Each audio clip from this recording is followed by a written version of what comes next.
Entre los textos encontrados en la antigua aldea de Der el Medina, existen numerosos registros que detallan cuándo y por qué los trabajadores se ausentaron del trabajo. Y casi un tercio de estas ausencias ocurrían cuando un trabajador estaba demasiado enfermo para trabajar. Es por eso que este tipo de descubrimientos ponen en entredicho antiguas teorías que suponían que las construcciones de las pirámides en el antiguo Egipto se llevaron adelante con trabajo esclavo. Hoy en unos pocos minutos, exploraremos estos fascinantes hallazgos que arrojan luz sobre una historia laboral que va más allá de nuestras suposiciones. Sin más preámbulos, comencemos.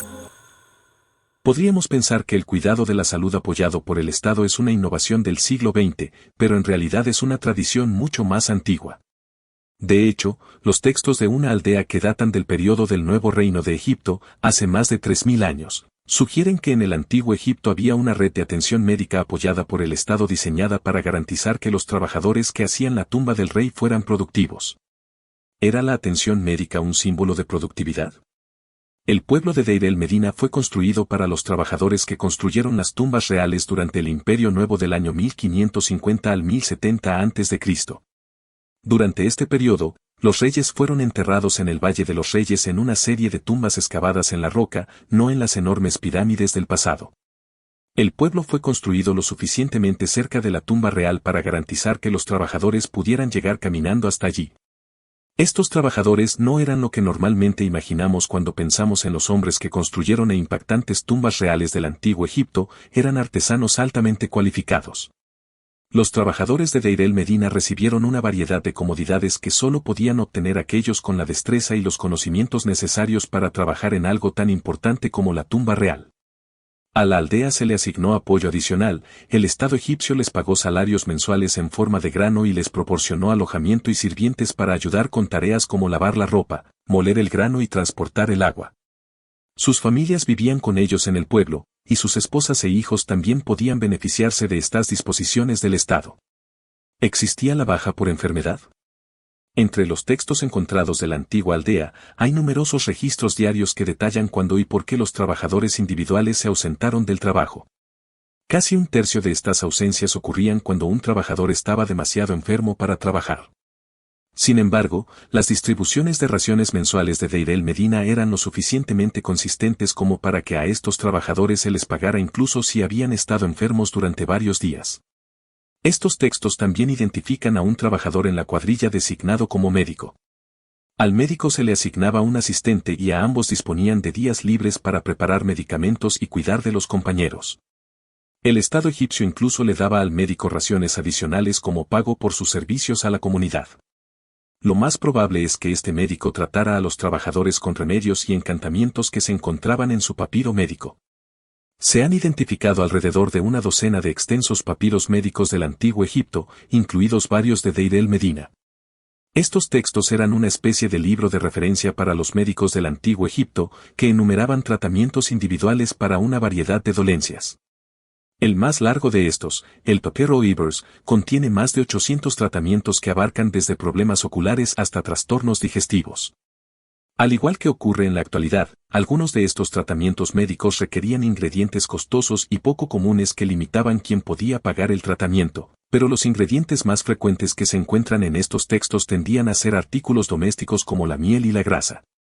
Uno de estos textos indica que el Estado racionó ingredientes comunes a unos pocos hombres en la fuerza laboral para que pudieran ser compartidos entre los trabajadores. A pesar de la licencia por enfermedad pagada, las raciones médicas y un médico apoyado por el Estado, está claro que en algunos casos los trabajadores realmente intentaban trabajar mientras continuaban enfermos. Por ejemplo, en un texto, el trabajador Meri Sekhmet intentó ir a trabajar después de estar enfermo. El texto nos dice que descendió a la tumba del rey en 2 días consecutivos, pero no pudo trabajar. Por lo que caminó de regreso al pueblo, donde permaneció durante los siguientes 10 días hasta que pudo volver a trabajar.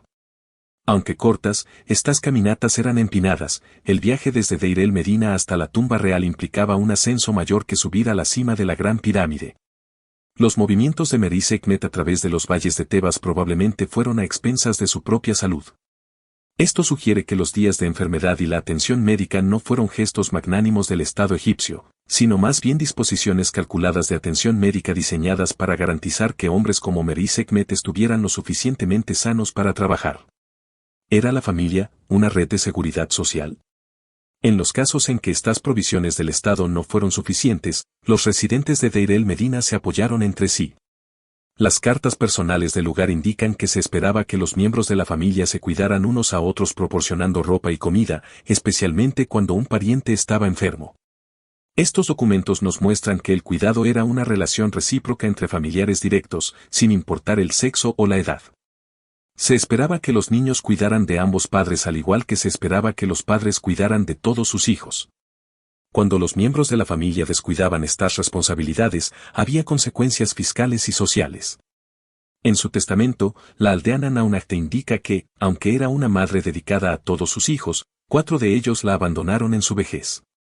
Por tanto, ella los castigó económicamente desheredándolos en su testamento, aunque no fue lo único, ya que también los avergonzó en un documento público frente a los miembros más importantes de la comunidad de Deir el-Medina.